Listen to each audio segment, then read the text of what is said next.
Hey guys, I'm Emily from the Blue Mouse, and today I'm going to show you how to knit the Fisherman Rib. So you want to cast on an even number of stitches, and then you're going to work a setup row, and then you have one repeat row for your pattern.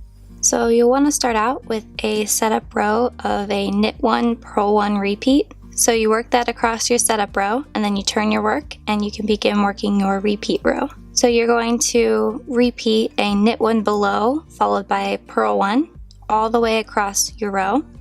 So if you don't know how to do a knit 1 below, I'll show you how to do that. So when you look at your work, you can see that the knit stitches creates this column of V's, and each V is a stitch from the row before.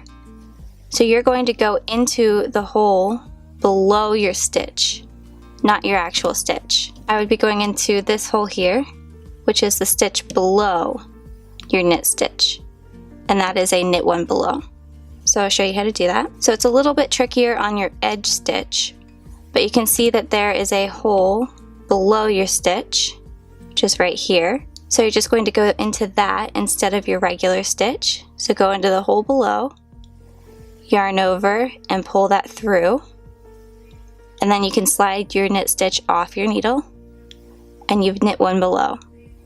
And then we're just going to purl 1 normally. So bring your yarn to the front and purl 1. Bring your yarn to the back, and we're going to go into the stitch below. So you can see that there's a hole below your stitch.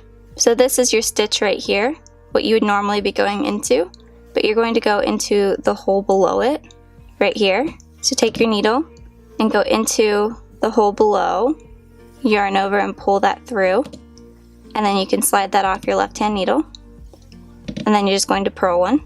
And you repeat that to the end of your row. So go into the hole below your actual stitch, yarn over and pull through, purl 1, go into the stitch below, yarn over and pull through, purl 1, and once you've finished your row, turn your work, and every row is the same. So you're just going to knit 1 below, purl 1, and repeat that across.